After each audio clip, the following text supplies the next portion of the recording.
Good morning student.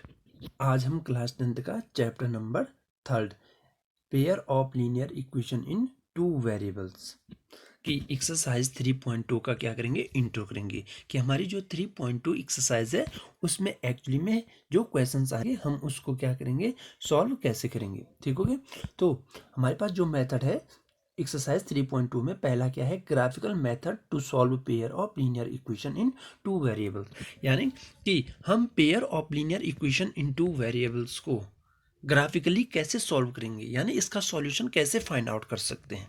ठीक हो गया। तो सबसे पहले हम जानते हैं कि pair of linear equation in two variables क्या करती है, दो लाइन को रिप्रेजेंट करती है। एक्सरसाइज 3.1 से हम जानते हैं। अब क्या होंगी, दो लाइनें होंगी, या तो वो ऐसे एक दूसरे को क्या करेंगे, किसी एक पॉइंट पे इंटरसेक्ट करेंगी, या ऐसा हो सकता है दोनों के दोनों लाइनें क्या ना हो, कभी भी एक दूसरे को इंटरसेक्ट ना करें। और तीसरी कंडीशन ऐसे भी आ सकती है कि एक लाइन के ऊपर ही क्या हो, दूसरी लाइन हो। तो ऐसी कंडीशन में क्या होगा, पहली कंडीशन जब आएगी तो जब ये दोनों के दोनों क्या कर रहे हैं, एक पॉइंट पे इंटरसेक्ट करेंगे, तो जो इन दोनों लाइंस का क्या होगा, सॉल्यूशन होगा, pair of linear equation in two variable. तो इसका जो सॉल्यूशन होगा क्या होगा, केवल और केवल एक ही क्या होगा, सॉल्यूशन होगा, जब क्या करेंगे, एक पॉइंट पे इंटरसेक्ट करेंगे। दूसरी कंडीशन हम सी को लेके चलते हैं। दूसरी कंडीशन में क्या, जब एक लाइन के ऊपर दूसरी लाइन आ जाए ऐसे। ठीक। तो इस कंडीशन में क्या होंगे कि ये बहुत सारे पॉइंट्स पे क्या करेंगे, एक दूसरे को टच करेंगे। देख रहे हो, ठीक है, ये बहुत सारे पॉइंट्स पे एक दूसरे को टच कर रहे हैं। तो इस कंडीशन में इसके क्या हो जाएंगे, जो सॉल्यूशन होंगे pair of linear equation into variables के जो सॉल्यूशन होंगे वो क्या होंगे, इनफाइनाइट होंगे, असंख्य होंगे, अनेक होंगे। और तीसरी कंडीशन जब आएगी तो तीसरी कंडीशन में क्या, ऐसे हो सकता है कि दोनों की दोनों लाइनें क्या ना करें, एक दूसरे को कभी इंटरसेक्ट ही ना करें। तो हमारे पास तीन कंडीशन होंगी, पेयर ऑफ लीनियर इक्वेशन के क्या होंगे, या तो एक सॉल्यूशन होगा, या बहुत सारे सॉल्यूशन होंगे, या एक भी सॉल्यूशन नहीं होगा। ग्राफिकली ये एक पॉइंट पे इंटरसेक्ट होंगे, या ऐसी हो सकती है कि दोनों लाइनें एक दूसरे के एक के ऊपर दूसरी लाइन हो, जिनको हम हिंदी में संपाती कहते हैं तथा इंग्लिश में क्या कहेंगे, कॉइंसाइड कहेंगे। ठीक हो गया। और तीसरी कंडीशन ये हो सकती है कि ये नॉन इंटरसेक्टिंग लाइन हो, कि दोनों के दोनों लाइनें क्या ना हो, कभी भी इंटरसेक्ट ना करें। ठीक।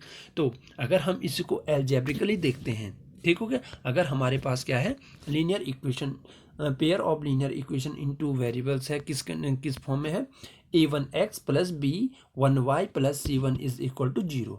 और जो दूसरी इक्वेशन दे रखी है वो क्या है, a2x plus b2y plus c2 is equal to 0।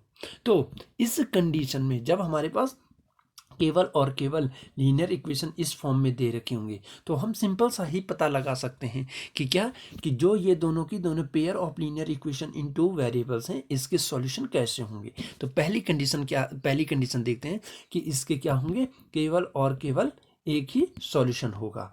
तो पहली कंडीशन में क्या, कि जो a1 ओवर a2 के भी क्या नहीं होना चाहिए, b1 ओवर b2 के इक्वल नहीं होना चाहिए। ठीक हो गया। a1 over a2 is not equal to b1 over b2। इसका मतलब क्या होगा कि जो इन दोनों से a1x plus b1y plus c1, a1x plus b1y plus c1 is equal to 0 से जो इक्वेशन बन रही है, और जो a2x plus b2y plus c2 is equal to 0 से जो क्या बन रही है, इक्वेशन बन रही हुई, जो ग्राफ बनेगा वो क्या करेगा, केवल और केवल एक ही पॉइंट पे इंटरसेक्ट करेगा। तो केवल यूनिक सॉल्यूशन के लिए कंडीशन क्या आ जाएगी हमारे पास, क्या, a1 over a2 is not equal to b1 over b2, पहली कंडीशन। दूसरी कंडीशन क्या कह रहा है, द लाइन्स आर कोइंसिडेंट।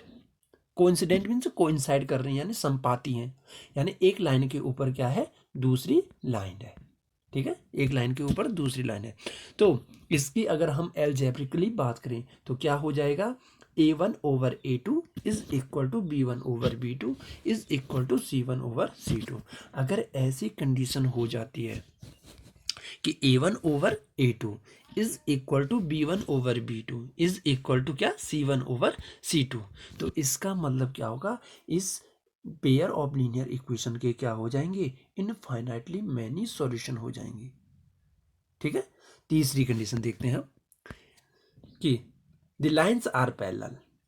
ठीक है, लाइन्स पैरेलल होंगी, दैट्स मीन्स क्या होंगी, जब दोनों लाइन पैरेलल होंगी तो ये एक भी पॉइंट पे इंटरसेक्ट नहीं करेंगी, यानी कि इसका जो सॉल्यूशन होगा कोई भी सॉल्यूशन नहीं होगा, कोई भी पॉइंट्स ऐसे नहीं होंगे जो इन दोनों इक्वेशन को एक साथ पुट करें, सेटिस्फाई करें। तो इसकी कंडीशन क्या होगी, A1 over A2 is equal to B1 over B2 but not equal to C1 over C2।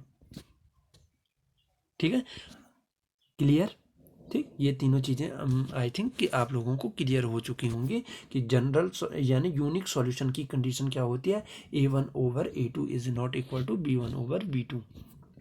बहुत सारे सॉल्यूशन होंगे, उसकी कंडीशन क्या हो जाएगी, A1 over A2 is equal to B1 over B2 is equal to C1 over C2। और तीसरी condition क्या होंगी, कोई भी सॉल्यूशन नहीं होगा, तो उसकी कंडीशन क्या हो जाएगी, A1 over A2 is equal to B1 over B2 is not equal to C1 over C2। Clear. अब आते हैं क्वेश्चन नंबर फर्स्ट, एक्सरसाइज 3.2 का question number first. Question number first क्या कह रहा है, ठीक, form the pair of linear equation in the following problems. यानी कि हमारे पास क्या है, जो प्रॉब्लम दे रखी होगी हमें क्या करना है, linear equation, pair of linear equation में इसको ट्रांसपोज करना है and find their solution graphically. और ग्राफिकली हमने क्या करना है, इसका सॉल्यूशन फाइंड आउट करना है। फर्स्ट क्वेश्चन क्या कह रहा है, 10 student of class 10 took part in a mathematics quiz. If the number of girls is 4 more than the number of boys, find the number of boys and girls who took part in the quiz. क्या कह रहा है कि एक class tenth में total कितने student हैं, 10 student हैं, और ये क्या करते हैं, किसी मैथमेटिकल क्विज में पार्टिसिपेट करते हैं। जो गर्ल्स हैं, गर्ल्स क्या है, 4 ज़्यादा हैं किससे, नंबर ऑफ बॉय, जितने लड़के हैं उससे क्या है, गर्ल्स 4 ज़्यादा हैं। तो हमें क्या करना है, find the number of boys and girls who took part in the quiz. तो हमें उनका क्या करना है, पता लगाना है, कितने बॉयज और कितने गर्ल्स ने क्या किया, पार्टिसिपेट किया। तो ग्राफिकली बताना है, एल्जेब्रिकली सॉल्व नहीं करना है, हमने क्या बताना है, ग्राफिकली बताना है। तो देखते हैं, आई बॉयज ने क्या किया, इसमें पार्टिसिपेट किया और एक्स गर्ल्स ने पार्टिसिपेट किया, वाई बॉयज और एक्स गर्ल्स ने पार्टिसिपेट किया। अब ये क्या कह रहा है, ये कह रहा है total number of student 10।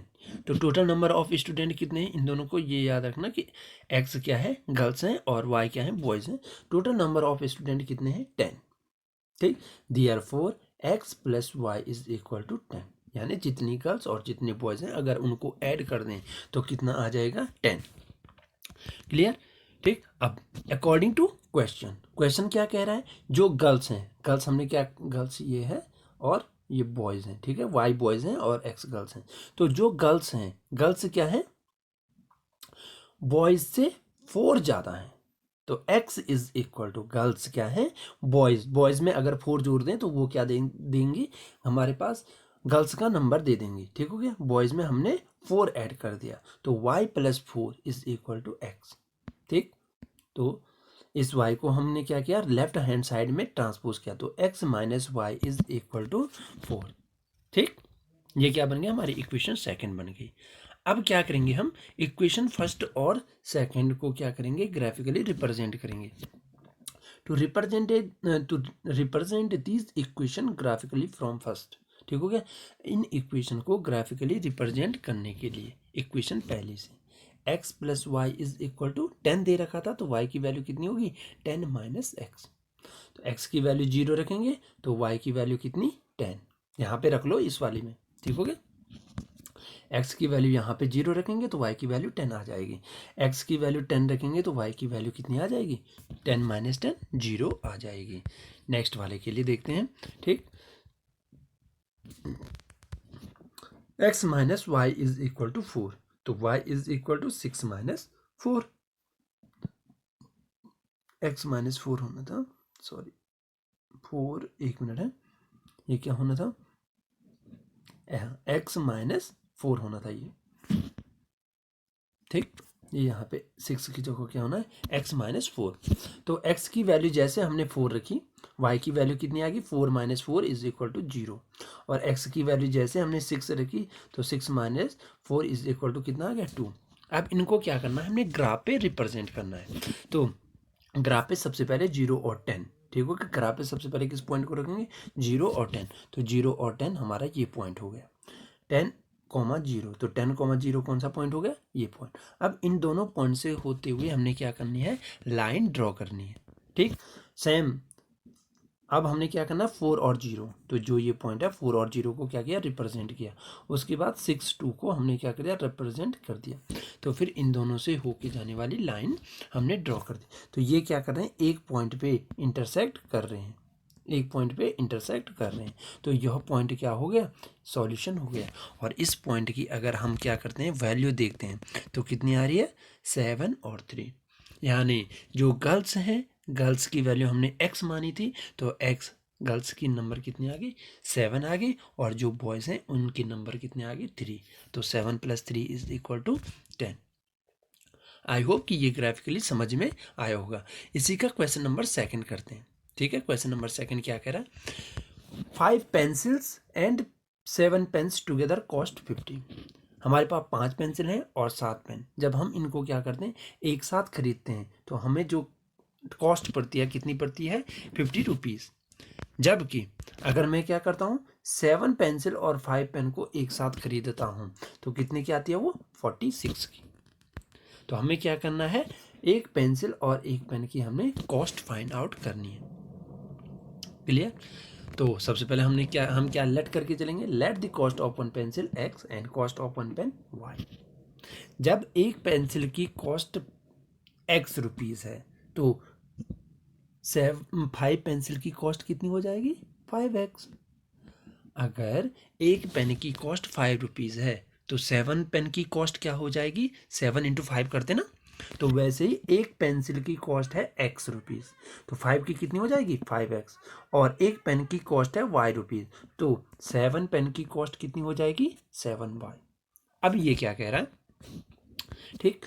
Therefore, क्योंकि यहाँ पे क्वेश्चन पे दे रखा है cost of 7 pencil and 5 pens कितनी दे रखी है, ठीक हो गया। Sorry, cost of 5 pens and cost of 5 pencil and 7 pens कितनी दे रखी है 50 रुपीज़ दे रखी है। कितनी दे रखी है 50 रुपीज़ दे रखी है। तो cost of 7 pencil and 5 pen की कितनी दे रखी है, 7 पेंसिल और 5 पेन की कॉस्ट कितनी दे रखी है 46। That's mean 7x + 5y is equal to 46। अभी इसको क्या करना है, हमने ग्राफिकली रिप्रेजेंट करना है। तो ग्राफिकली रिप्रेजेंट करने के लिए हम क्या करेंगे इक्वेशन फर्स्ट से, ठीक है। जो हमारी इक्वेशन फर्स्ट है, इक्वेशन फर्स्ट क्या है 5x + 7y is equal to 50। तो यहाँ से y की वैल्यू फाइंड आउट करेंगे। तो y की वैल्यू कितनी आ जाएगी, सबसे पहले 5x को राइट हैंड साइड में हमने क्या किया ट्रांसपोज किया, ठीक हो गया। तो ये 5x इधर आ गया। उसके बाद 7y इज इक्वल टू कितना हो गया 50 - 5x। तो y is equal to 50 - 5x। x की वैल्यू हम क्या रखेंगे 3 रखेंगे। तो 50 - 5 3 जा 15, 5 3 जा 15। तो 50 - 15 कितना होता है 35, 35/7 तो 5। जब x की वैल्यू हम 10 पुट करेंगे तो y की वैल्यू कितनी आ जाएगी 0 आ जाएगी, ठीक। दूसरी इक्वेशन से 7x + 5y is equal to 46। तो अगर हम यहाँ से y की वैल्यू निकालेंगे तो y इज इक्वल टू कितना आ जाएगा 46 - 7x/5। अगेन जब हम x की वैल्यू क्या करेंगे 3 पुट करेंगे तो y की वैल्यू कितनी आ जाएगी 5 आ जाएगी। और जब x की वैल्यू 8 पुट करेंगे तो y की वैल्यू कितनी आ जाएगी -2। अब करना क्या है, हमने सबसे पहले ग्राफ पे ये दो पॉइंट 3,5, तो 3,5 कहाँ पे है, ठीक है 3,5 ये पॉइंट है। दूसरा पॉइंट क्या है 10,0, तो 10,0 कहाँ पे यहाँ। इन दोनों पॉइंट से होने वाली हमने क्या कर दी लाइन ड्रॉ कर दी। दूसरी कंडीशन देखते हैं, एक्स की वैल्यू हमने कितनी ली 3, तो वाई की वैल्यू 5 आई, तो 3 5 यही पॉइंट हो गया। दूसरा पॉइंट क्या है 8 -2, तो -2 ये है और 8 -2 ये पॉइंट हो गया। इन दोनों पॉइंट्स को मिलाकर हमें क्या मिला कि इंटरसेक्टिंग पॉइंट मिला इन दोनों लाइंस का। कौन सा पॉइंट मिला 3 और 5। तो जो हमारे पास कॉस्ट थी किसकी 5 पेंसिल की, एक पेंसिल की कॉस्ट कितनी होगी 3 रुपीज़ होगी, 3 रुपीज़, और एक पेन की कॉस्ट कितनी होगी 5 रुपीज़। तो यही हमारा क्या होगा आंसर होगा। Thank you students.